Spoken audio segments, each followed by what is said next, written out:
Halo guys, timer atau counter adalah peripheral penting yang ada di AVR. Di pertemuan kita kali ini, kita akan belajar mengimplementasikan timer dan counter yang ada di AVR. Sebenarnya prinsipnya itu sama ya, baik itu timer ataupun counter ya. Sehingga di peripheral AVR, timer slash counter. Karena memang pada dasarnya counter ya, bedanya cuma dari sumber clocknya ya.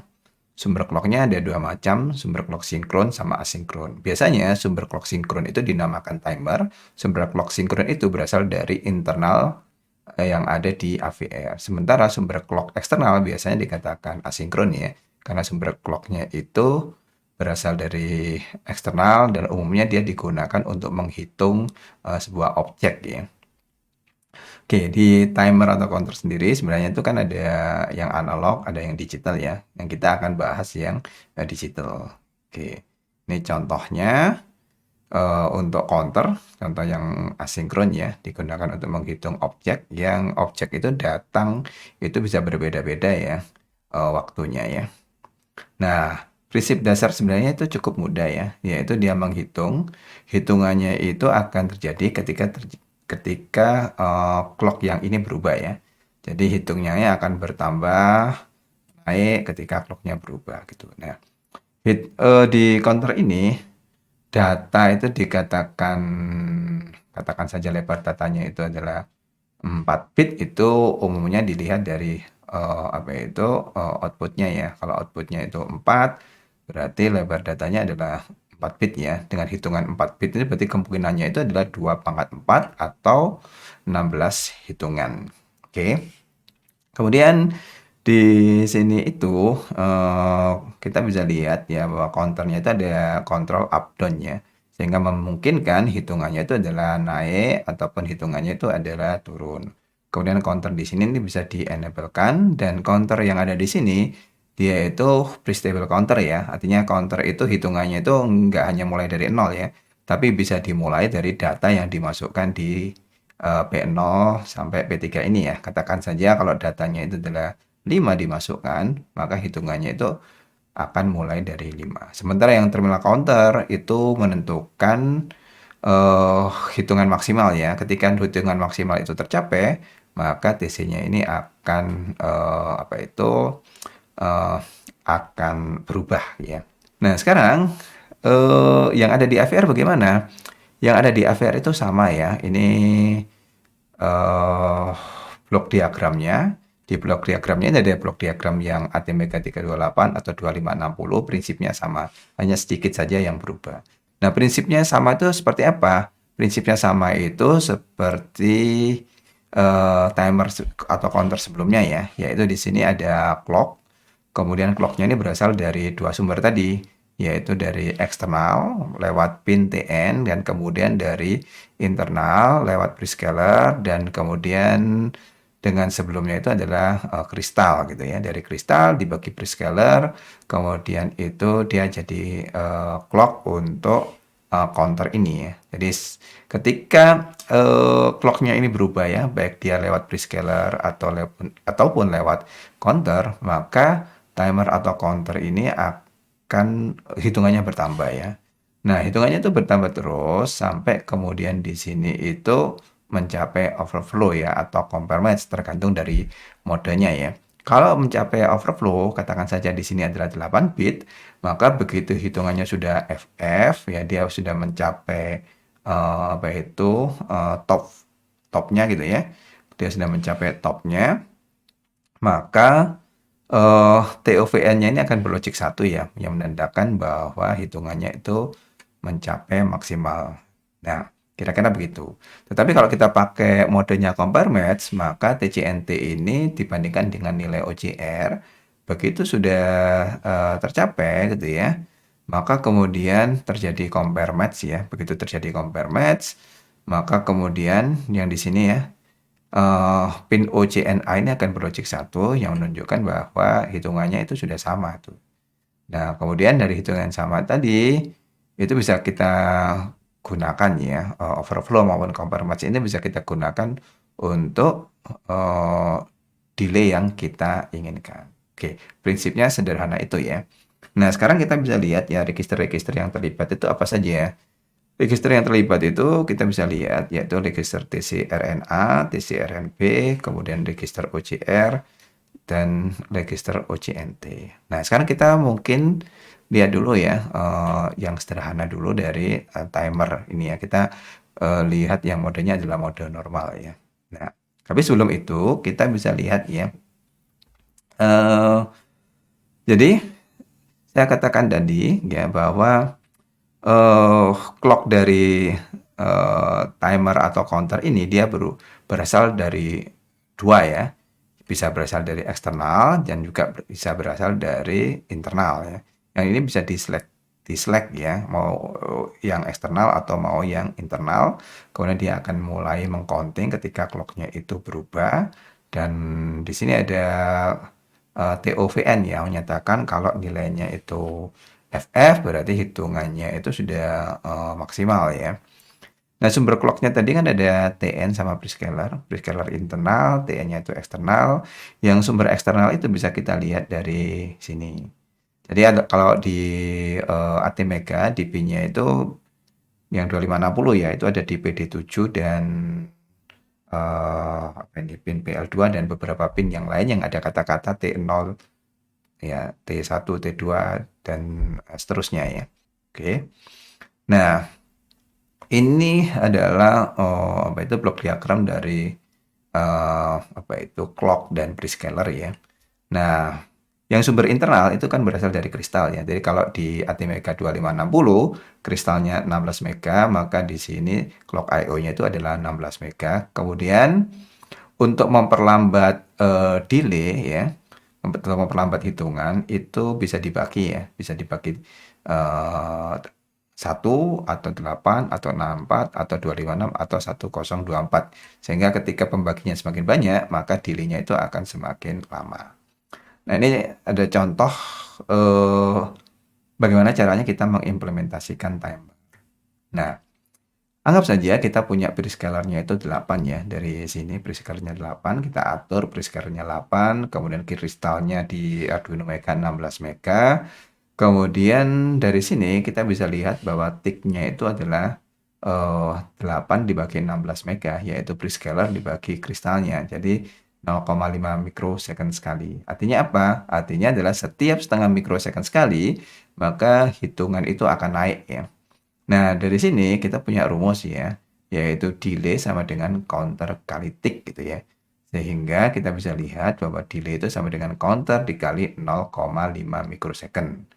Atau counternya itu sama dengan delay dibagi setengah mikrosecond, sehingga katakan saja ya kita menginginkan delay sebesar 125 mikrosecond ya, maka berapa nilai counter yang diisikan? Maka nilai counter yang diisikan itu sama dengan 125 dibagi setengah, itu sama dengan 250.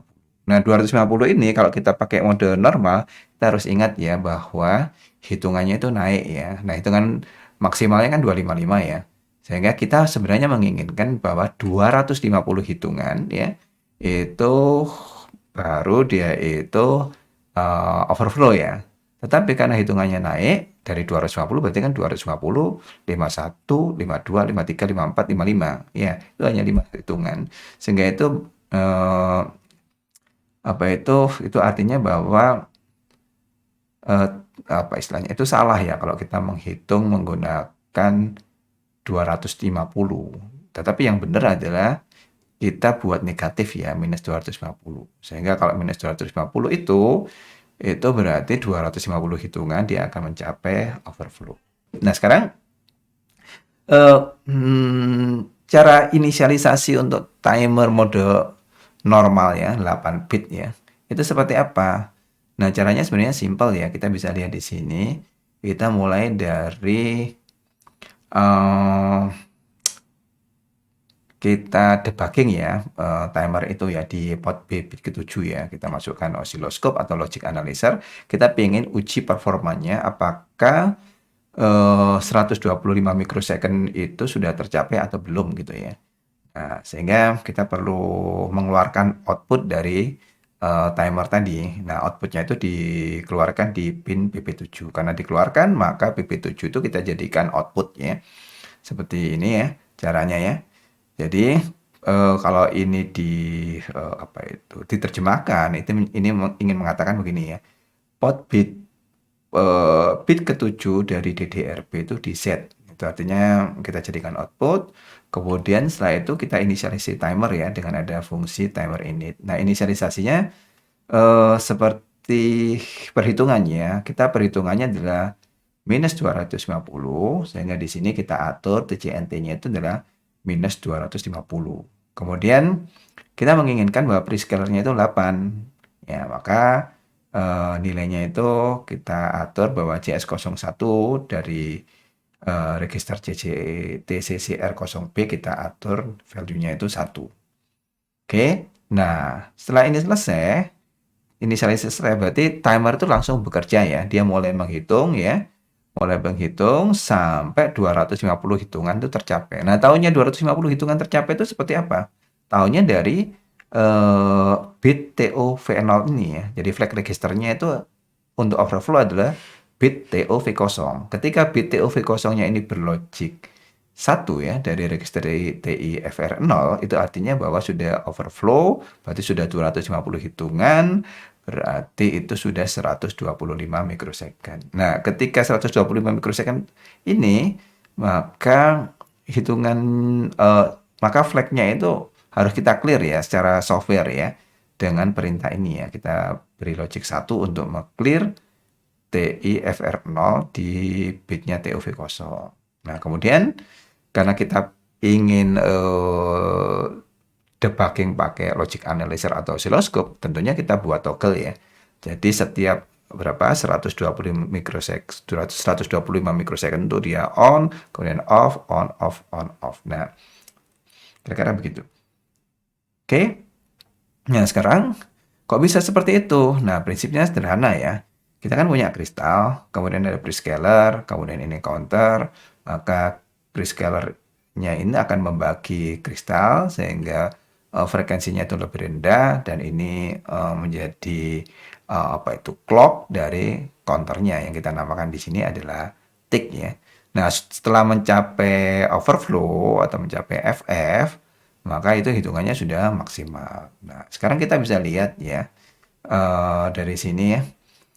Kita lihat bahwa ticknya di sini tentunya karena kristal dibagi prescaler itu kan frekuensinya ya. Sehingga kalau dalam satuan waktu ya itu berarti kita kita balik ya. Jadi PS prescaler dibagi kristal. Nah, kemudian di sini kita bisa lihat ya bahwa delay itu sama dengan counter dikali tick atau counter sama dengan delay per tick. Di mana kita bisa lihat ya, prescalernya itu kan dibagi 1, 8, 6, 4, 2, 5, 6 ya. Ini adalah kalau nggak salah ada 1024 ya. Coba kita lihat lagi ya. Nah, ini ada yang 1024, ini belum ditulis ya. Oke. Nah, sekarang kita bisa lihat ya, kalau kita pakai prescaler 1, maka ticknya ini sebesar ini ya, dalam mikrosecond ya. Nah, kemudian kalau pakai 8, dia setengah mikrosecond. Artinya apa? Kalau prescalernya semakin besar, maka kita dapat apa itu waktu yang semakin lama gitu ya, dari 0,0625 dengan prescaler 1 sampai 64 mikrosecond dengan prescaler 1024. Oke, langsung saja kita coba implementasikan ya di Arduino Mega ya. Yang kita perlukan adalah kita butuh 2 kabel, kita letakkan satu di ground, satu di pin 13, yang itu dihubungkan dengan oscilloscope atau logic analyzer ya. Kalau pakai logic analyzer kayak gini ya. Ini saya hubungkan dengan pin 13, ground, kemudian kita gunakan logic analyzer. Nah, kita coba copy aja programnya ini ya. Programnya kita copy yang sama dengan PPT tadi ya. Kita pakai VS Code, kemudian kita coba memulai dari awal ya. Kita klik new project, kemudian kita tulis timer, kemudian kita pakai 2560 ya, ATmega 2560. kemudian frameworknya kita biarkan saja Arduino, kemudian kita finish, frameworknya nanti kita ganti ya. Nah, kemudian setelah selesai, kita klik ya min.c, kita delete aja ini, kemudian kita paste coding yang tadi ya, yang kita copy seperti ini, kemudian kita coba compile. Oh ya, jangan lupa ini kan projectnya timer ya, jadi ini harus kita ganti timer ya, timer yang ini. Oke, ini jadinya timer. Sekarang kita coba ya, benar nggak? Oh ya, Mega 2250 ini timer ya. Oke. Kemudian setelah itu kita upload nanti ya, uploadnya ke port, tergantung port Anda ya. Di tempat saya pakai Linux kebetulan.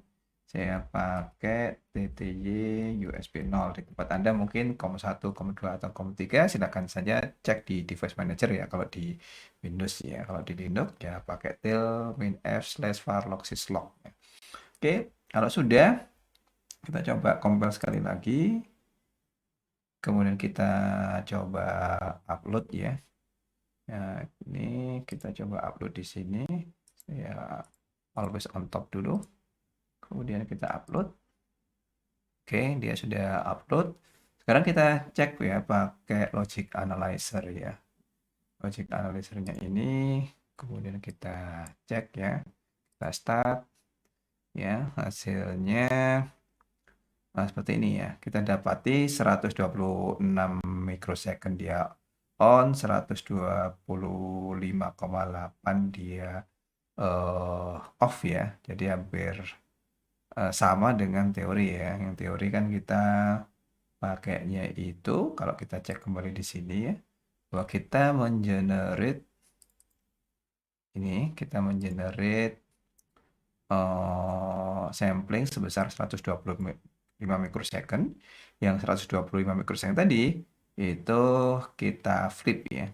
Jadi 125 mikrosecond dia on, kemudian off lagi 125 mikrosecond on, off lagi ya. Jadi duty cycle-nya sekitar 50% ya. Dan tadi kita cek ternyata juga hampir ya 126 lah di sini ya. Oke.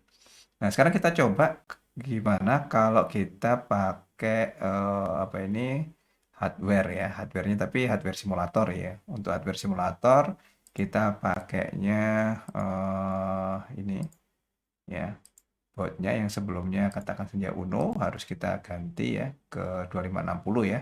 Tapi karena nggak ada pilihannya, berarti kita pakai breadboard, kemudian kita pakai 2560 dan pastikan kalau sebelumnya bootloader-nya belum diaktifkan, ini diaktifkan dulu ya. Dan di sini nanti kita pakai TNT, kan ini TNT 0 ya.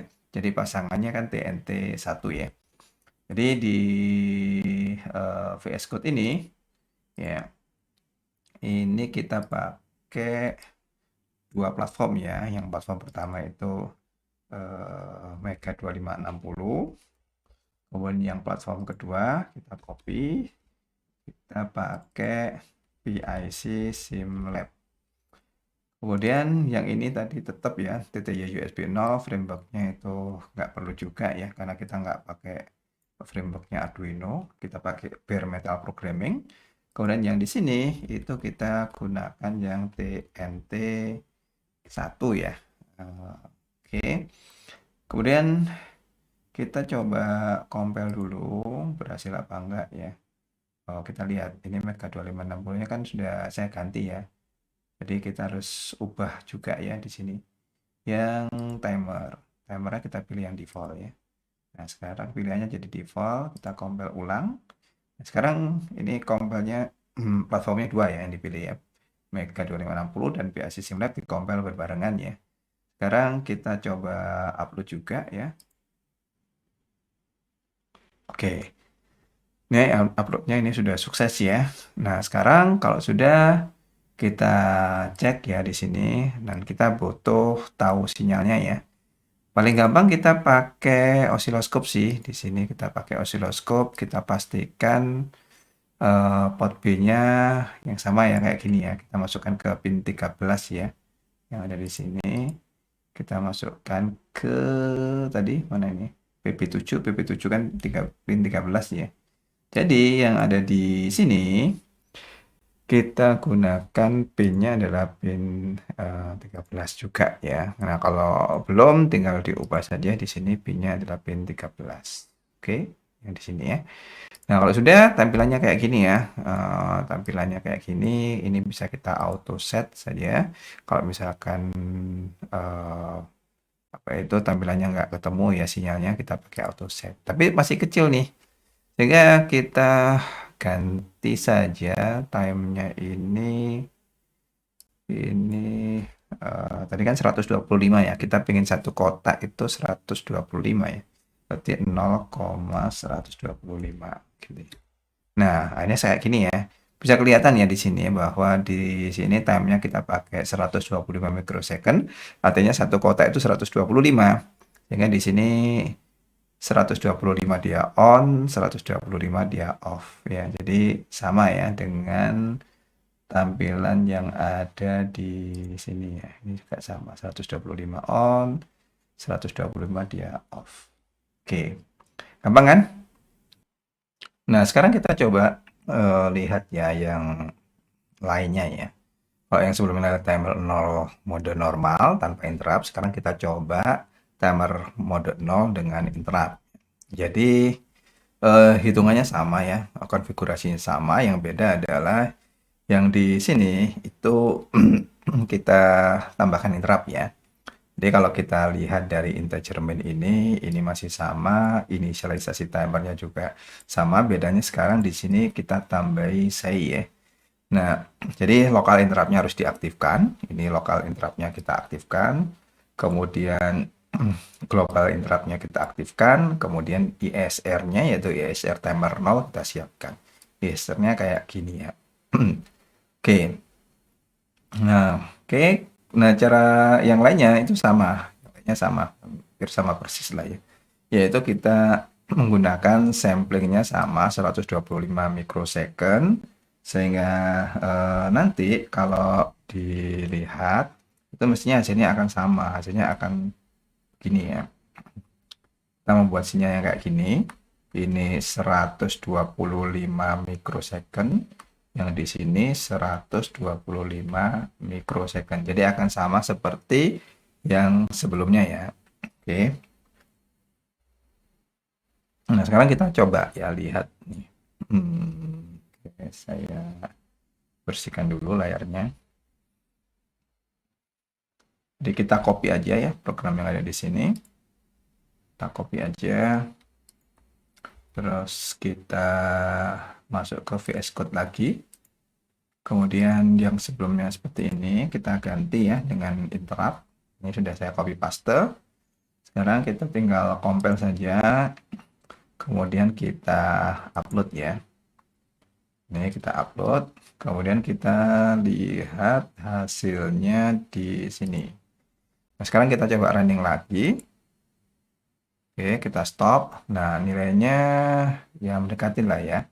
Ini ada geser sedikit ya, sekitar 1 mikrosecond. Jadi 127, 127, 127. Ya, masih mendekati 125 mikrosecond. Nah, untuk yang simulator, rasanya kalau Arduino Mega 2560 itu kelihatannya nggak bisa ya kalau simulator. Jadi kita mesti harus lakukan di Arduino Uno ya. Nah, oke, kira-kira seperti itu. Nah, silakan ya, Anda coba, silakan dilanjutkan yang ada di buku panduannya ya. Ada banyak percobaan ya. Ini adalah tugas ya, coba dicoba ya. Gimana caranya kita bisa membangkitkan frekuensi untuk 1 kilo, 2 kilo, 4 kilo, 16 kilo, 20 kHz, dan 30 kHz. Oke, selamat mencoba ya.